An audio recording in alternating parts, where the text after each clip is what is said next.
Quý vị và các bạn thân mến, Bắc Ninh là một tỉnh cửa ngõ phía Bắc của thủ đô Hà Nội, trung tâm xứ Kinh Bắc cổ xưa, mảnh đất địa linh nhân kiệt, nơi có truyền thống khoa bảng và nền văn hóa lâu đời.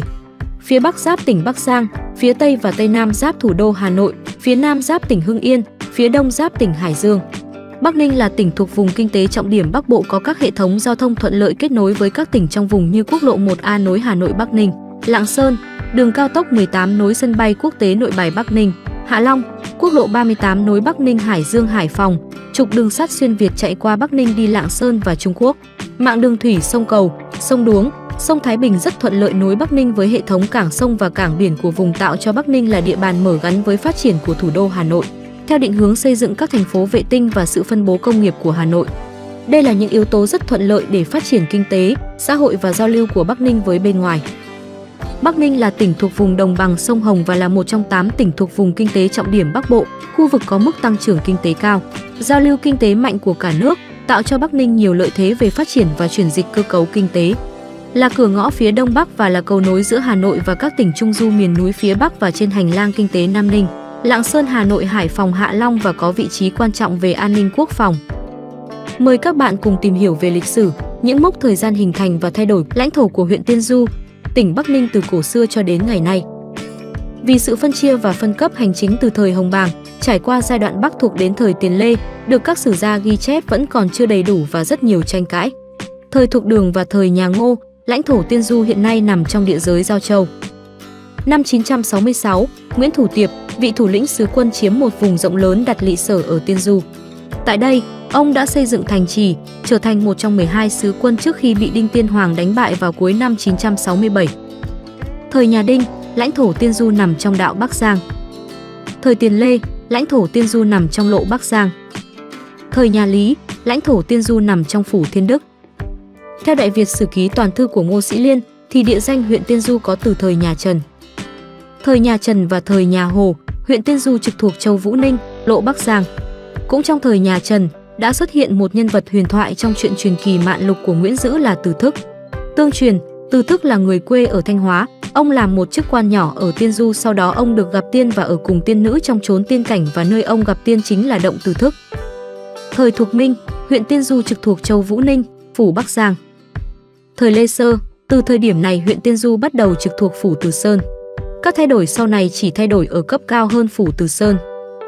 Năm 1435, thời Lê Thái Tông, đổi phủ Bắc Giang thành đạo Bắc Giang Hạ, phủ Lạng Giang thành đạo Bắc Giang Thượng. Thời Lê Thánh Tông có rất nhiều thay đổi. Năm 1466, đổi hai đạo Bắc Giang Thượng và Bắc Giang Hạ thành đạo Bắc Giang. Năm 1469, đổi đạo Bắc Giang thành đạo Thừa Tuyên Kinh Bắc. Đến năm 1490, gọi là xứ Thừa Tuyên Kinh Bắc. Năm 1509, thời Lê Tương Dực, đổi là Trấn Kinh Bắc. Thời Mạc, Trấn Kinh Bắc được gọi là đạo. Đến thời Lê, Trịnh sau đó, các chúa Trịnh lại cho đổi các đạo là trấn. Năm 1802, khi vua Gia Long lên ngôi, ông cho đặt thêm cấp tổng trấn huyện Tiên Du trực thuộc phủ Từ Sơn, Trấn Kinh Bắc, tổng trấn Bắc Thành. Năm 1822, đổi Trấn Kinh Bắc thành Trấn Bắc Ninh.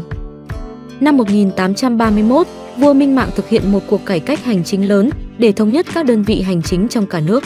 Theo đó bãi bỏ cấp tổng trấn, chuyển các trấn, dinh thành tỉnh, và đây là lần đầu tiên đơn vị hành chính tỉnh xuất hiện ở Việt Nam. Sau hơn 4 thế kỷ trực thuộc phủ Từ Sơn, kể từ đây, huyện Tiên Du bắt đầu trực thuộc tỉnh Bắc Ninh. Năm 1890, tách tổng Khắc Niệm sáp nhập vào huyện Võ Giàng. Một thời gian sau, tổng Khắc Niệm được trả lại cho huyện Tiên Du. Sau năm 1945, cấp tổng bị bãi bỏ, lúc này huyện Tiên Du chỉ bao gồm các xã trực thuộc như hiện nay.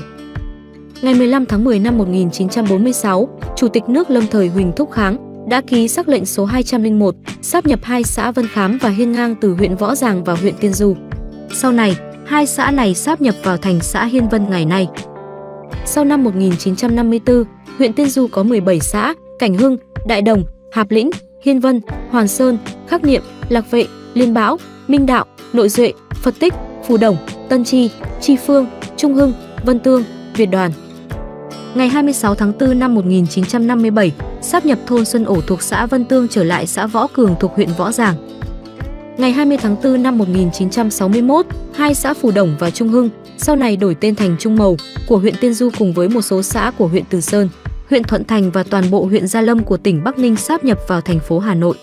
Ngày 27 tháng 10 năm 1962, Quốc hội khóa 2 ra nghị quyết hợp nhất hai tỉnh Bắc Ninh và tỉnh Bắc Giang để thành lập tỉnh Hà Bắc. Ngày 1 tháng 4 năm 1963, đơn vị hành chính mới chính thức đi vào làm việc. Ngày 14 tháng 3 năm 1963, Hội đồng Chính phủ ra quyết định số 25 QĐ nhập hai huyện Tiên Du và Từ Sơn thành một huyện, lấy tên mới là huyện Tiên Sơn. Cũng theo quyết định này, hai xã Phú Lâm, Tương Giang của huyện Yên Phong được chuyển về huyện Tiên Sơn, chuyển hai xã Đông Thọ, Văn Môn của huyện Từ Sơn về huyện Yên Phong và chuyển xã Võ Cường của huyện Võ Giàng về huyện Tiên Sơn. Ngày 3 tháng 5 năm 1985, Phó Chủ tịch thứ nhất Hội đồng Bộ trưởng Tố Hữu ký quyết định số 130/HDBT sáp nhập xã Võ Cường về thị xã Bắc Ninh, nay là phường Võ Cường thuộc thành phố Bắc Ninh.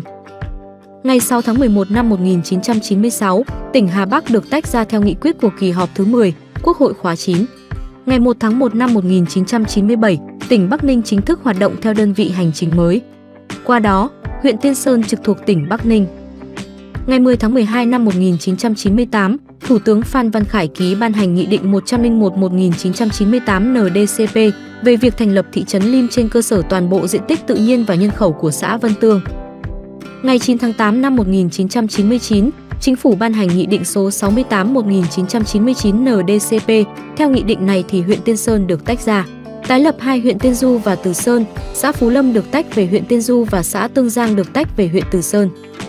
Khi mới tách ra, huyện Tiên Du có thị trấn Lim và 15 xã: Cảnh Hưng, Đại Đồng, Hạp Lĩnh, Hiên Vân, Hoàn Sơn, Khắc Niệm, Lạc Vệ, Liên Bảo, Minh Đạo, Nội Duệ, Phật Tích, Phú Lâm, Tân Tri, Tri Phương, Việt Đoàn. Ngày 9 tháng 4 năm 2007, Chính phủ ban hành Nghị định số 60/2007 NDCP sáp nhập hai xã Khắc Niệm và Hạp Lĩnh thuộc huyện Tiên Du vào thành phố Bắc Ninh. Nội dung video trên kênh tin tức Hot 24 giờ đến đây xin phép được tạm dừng. Nếu thấy video hay xin quý vị và các bạn hãy nhấn like, bình luận và chia sẻ để động viên ekip chương trình có động lực làm video tiếp theo hay hơn. Quý vị và các bạn nhấn đăng ký kênh và nhấp vào biểu tượng chuông dưới góc phải màn hình để nhận được thông báo những video tải lên mới nhất. Cảm ơn quý vị và các bạn.